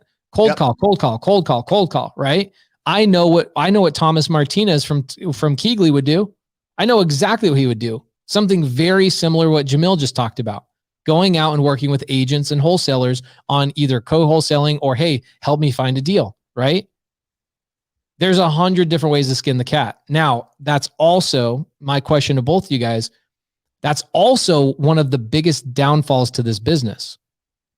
Because if I'm brand new, and this is something Brent Daniels and Tom Kroll talk about very, very well, which is, I'm brand new. I can't get the fire hose. I can't get destroyed by the fire hose of information. I need to know, what are my steps, right? So I don't know if this is an answer that we can answer on today's show, but if I'm brand new in this game, how do I determine which avenue do I take? Whether it's driving for dollars, go to probate attorneys, go to this, go to that. Do you guys have any insight on that? Is there any sort of like gauge or compass that says, okay, your personality says to go this? Or is that something we need to talk about in the future? Because I think if I go on YouTube and I'm brand new, I'm going to be thrown all over the place. I mean, you guys agree with that? 100%. I 1,000% agree. I think, because I seen that exact question in here is, how do you know, what is it? Kai Smith said, how do you find out which personality fits which avenue best, right? So that's what, like, how do you know what to do? But honestly, I think that it's all interchangeable, right? The fact is that what we are describing right now is extroverted going out and having conversations and getting opportunities in front of our faces. And Brent could be doing what I was doing. I could be doing what you were doing. You could be doing what I was doing. I could be doing what Brent, like, we could interchange that whole thing. And I think the result would be the same. What I want to understand is, how does Cody Barton do this? Oh, I love that. I want to know how does the integrator introvert, the systems guy, get dropped off into a city and go and create their deal? Obviously, it's a squatting up situation. He's going to need to, and it's all squatting up. We all squatted up, right? But he's going to be squatting up on the other side of the equation. He's going to bring a different skill set, and he has to use his skill set to leverage a relationship to bring him an opportunity. Just like he did with you, Pace. I love that. But wasn't he hustling up? I mean, he came to you. I mean, he approached you as, how can I be of value? How can I do something? You know what I mean? He still was proactive there, Jamil. I think what you're talking about is just being proactive, whether that's like Hunter behind DMs and texts and all that, right? Never had a phone call. Hunter never made a phone call. And that dude started when he was like 17 and looked 12, right? I mean, for real. On Sunday, he got engaged on Sunday. Started when he was 17. Hunter would send me DMs in my Facebook. Yep. And then when he finally got my phone number, would only talk to me via text. Every time I dialed Hunter's phone number, it went right to voicemail. Yep. And then as soon as it went to voicemail, he'd respond with, "Hey, I can't talk right now. Can you send me a text?" Yep. And then we'd have the conversation via text message because he was just had anxiety about getting on the phone. And listen, he probably lost out on some opportunities because of that, but because he was so tenacious with his communication. I mean, I remember responding to one DM, and he probably sent me 100.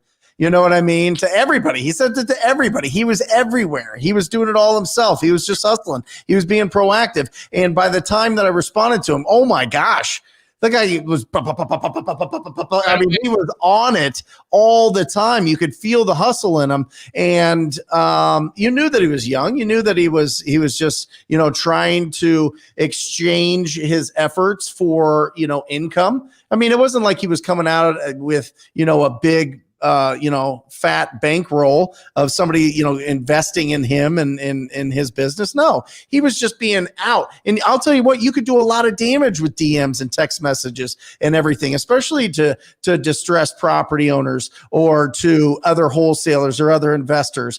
Some of them might even prefer that you do that and not call them. So, I mean, it's, and by the way, the guy that we're doing this big deal, we're buying it for 190, selling it for 305.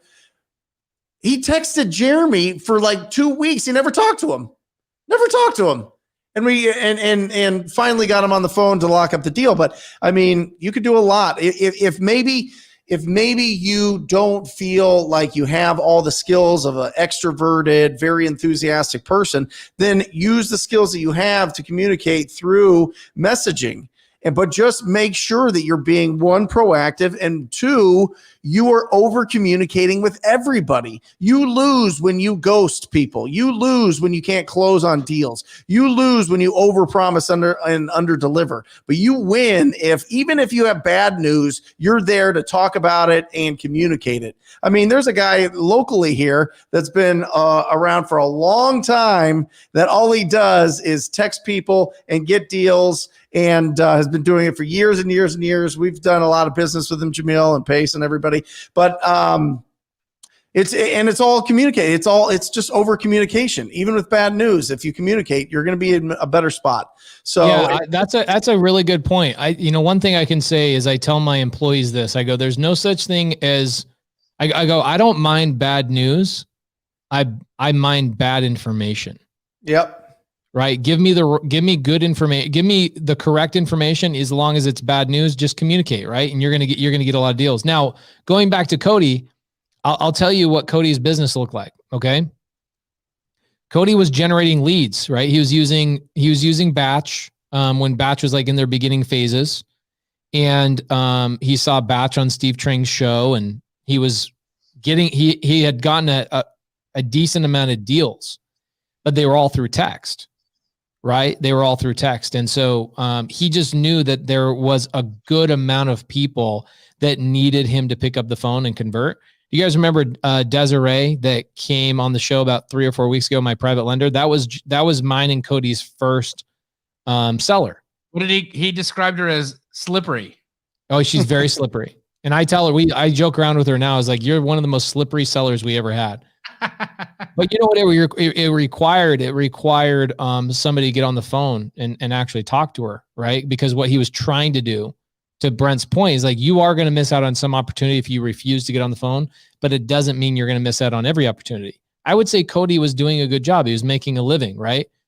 But so if you're an introvert, texting is a great way to do it. Texting is an amazing way to get out there and be proactive. And then if you get sellers that are not texting you back and you need help, that's when you squat up. And that's what Cody did. He's like, I know I have good leads. And you know how many times, I mean, guys, we get so many people that DM us like, hey, what do you think about this deal? Like I had a deal the other day, no joke. ARV's 300. They send me the deal for like 415. And they're like, well, if you tear the house down and you do this and you blah, blah, blah, blah, blah, then it could be 415. I'm like, or it could be 500. And I'm like, okay, so it's going to cost me 600 grand total to sell a house for 500 grand. No thanks. Right. So we get a lot of those opportunities in our DMs. So when Cody sent me a text and said, I have good leads, I was like, okay, I've heard that before, but he really did. He just wasn't great at getting on the phone. He was kind of scared of it. So if you're an introvert, one, be proactive, start texting. There's multiple ways to communicate with a seller. Two, squat up. If you're a TTP student, get another TTP student. If you're an Astro student, get another Astro student. And if you're a sub 2 student, obviously sub 2, but also leverage TTP, leverage Astro, like go out and build this community by working and leveraging each other's relationships. Same thing. Like, here's the thing. If I get a Spanish speaking seller, can I just magically, just by sheer willpower, learn Spanish in 14 seconds? Google Translate. What's that? Google Translate. Okay. Google Translate's a really great way to do it. I love that.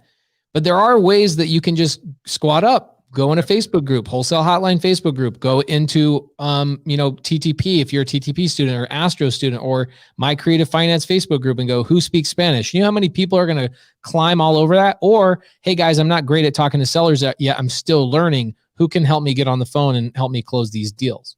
Squatting up is powerful. Now, I was in the middle of watching a podcast early this morning, and the gentleman said there's 3 things that are highly important in anybody's life, especially in business. And number 1 was relationships. And that is so true, guys. That is why we do this show, because we've got 360 people watching between multiple streams, right? We've had nearly 400 people watching all day long, this whole show. I actually have never done a deal with anybody that's watching on Wholesale Hotline, so I have not financially gained from this, but I see people doing deals with each other all the time.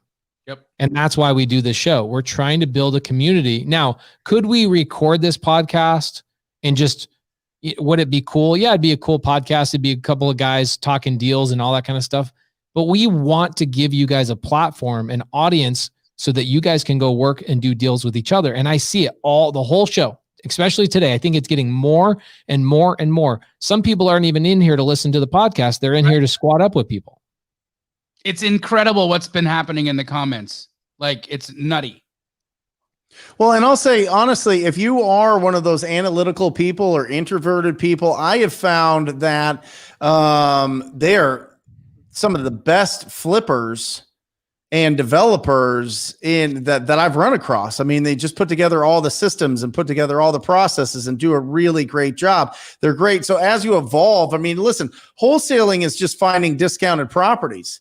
That's wholesaling, right? I mean, there's so many different other ways to increase your income and have multiple streams of income in the real estate investing world. Maybe your strength isn't, crushing the phones and closing on all these leads or whatever else, but it is building the systems and putting together all the processes and keeping people accountable to do a great job in another side of the business. So that's for any of those guys that want to squat up, and maybe they want to get with a TTP trained person, with somebody else, and then all of a sudden, you've got this great business that you've got a lot of potential and you can grow something phenomenal. So it's not a lesser than or whatever else. Look at your strengths, look at your weaknesses. I mean, look at what Cody's done since he's entered your life. Right, 100%. Right? He's my equal by like with all measurement tools. He's my equal. Now, Brent, I need you to pull out that bell because I have something very special I want to share with you.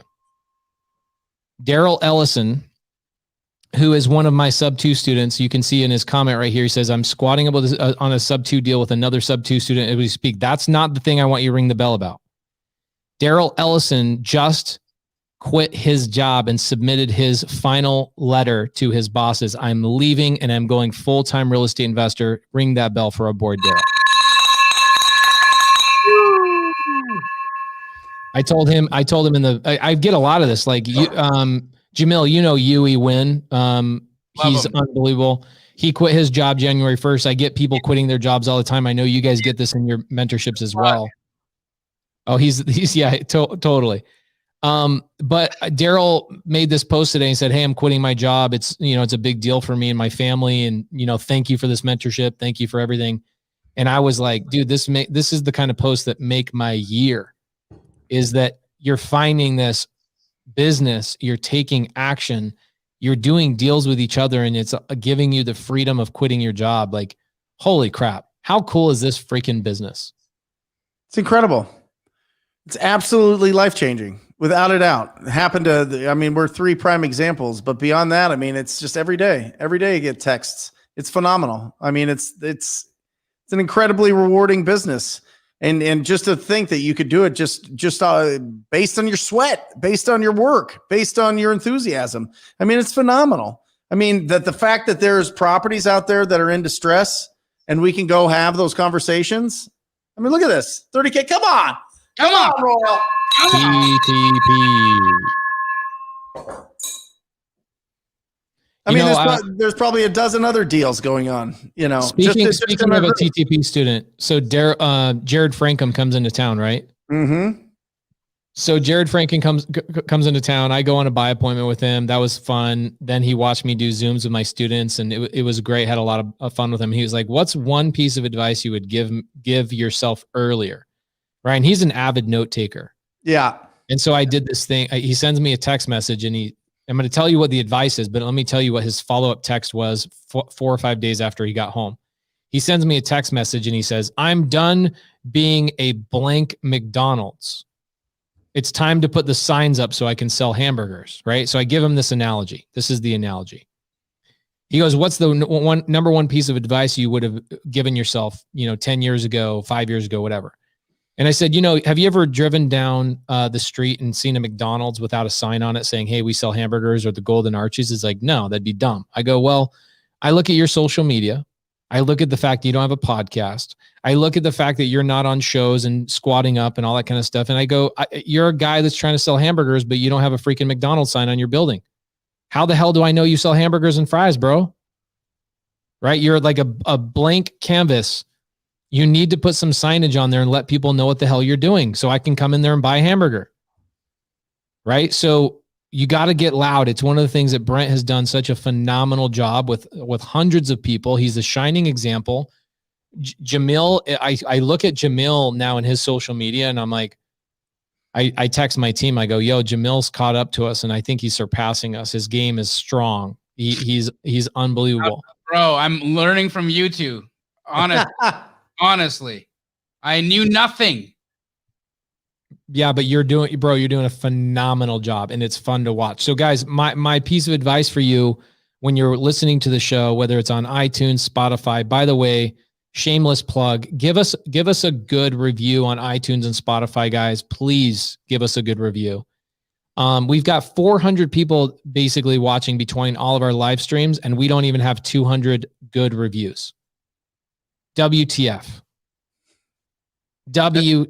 Why is that? We've got 400 people watching right now. We don't have 200 reviews. So I'm going to throw in a wholesale hotline on iTunes so you guys can go in there, leave a review.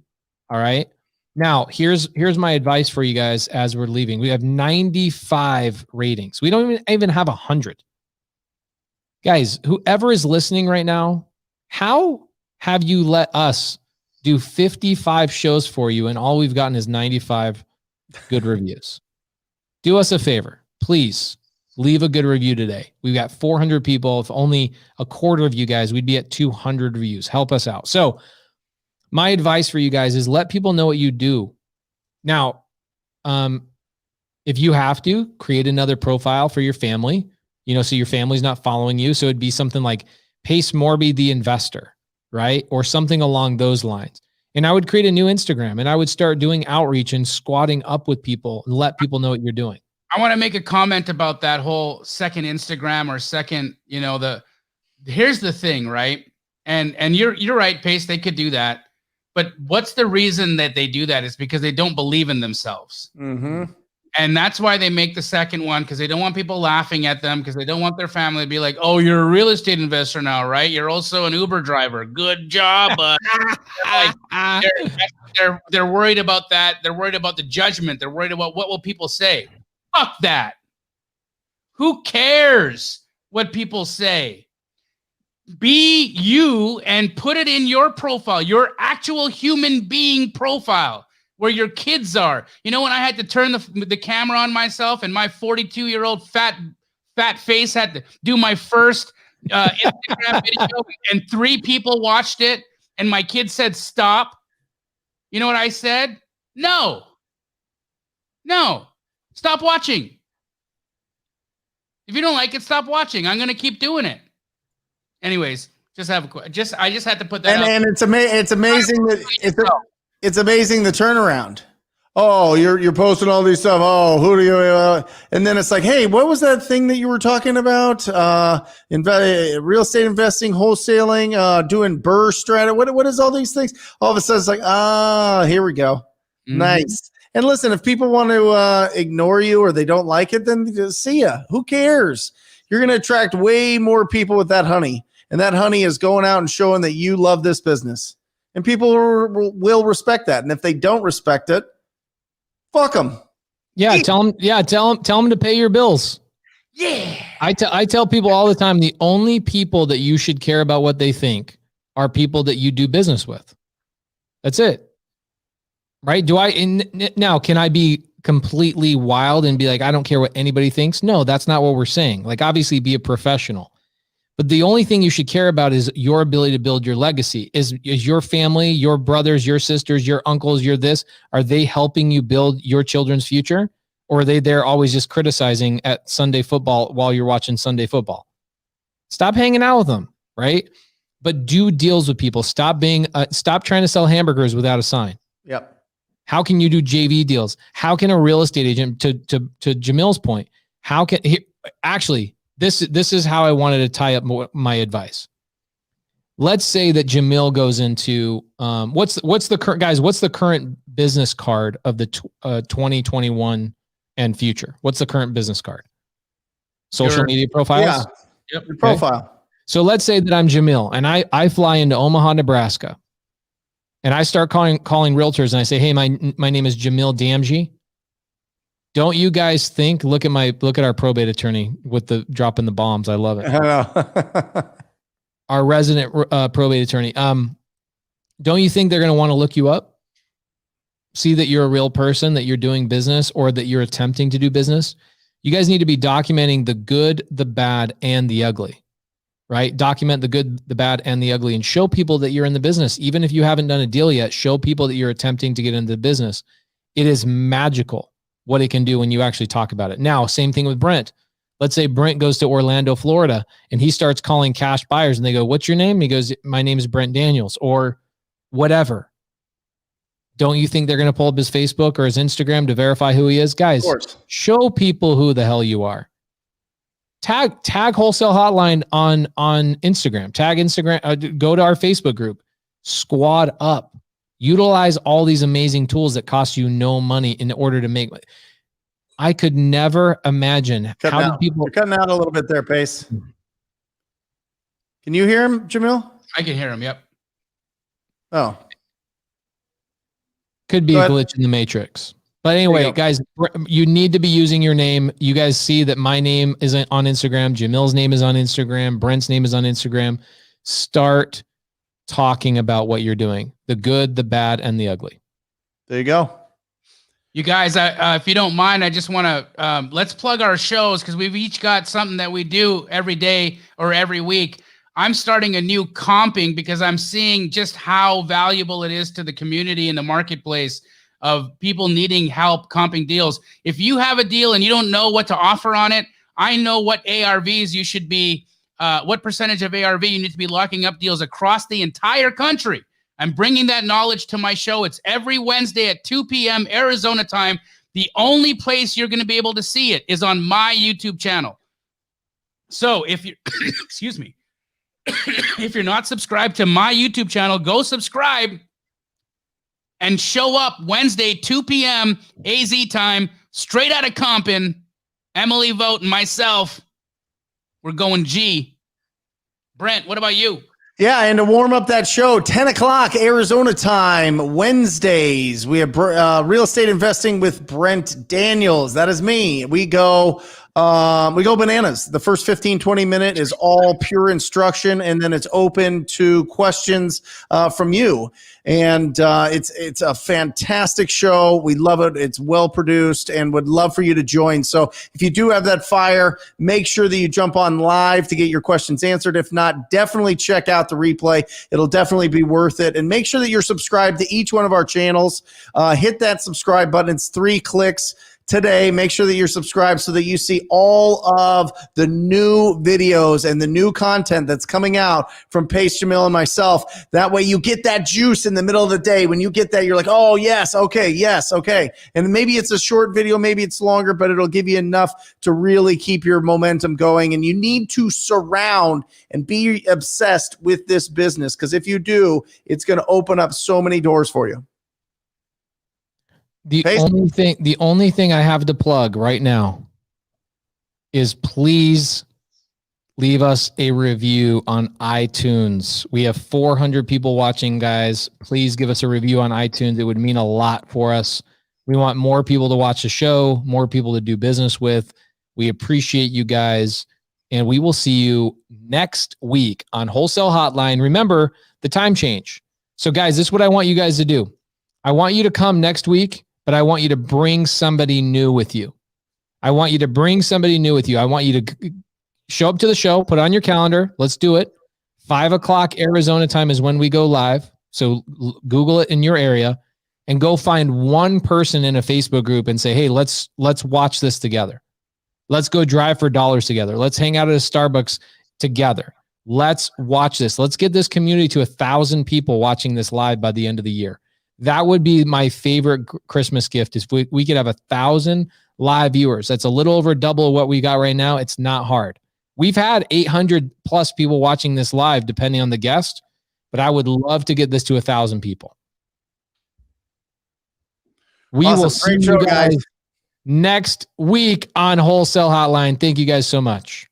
See you guys. Love you. Or just say squat up. So squat up and enjoy the show. Yeah. Yeah. Okay. 1, 2, 3. So squat up and enjoy the show. What are you doing? I didn't say nothing. Why? I don't know. Okay. So squat up and enjoy the show. Cool. I think we should use the one.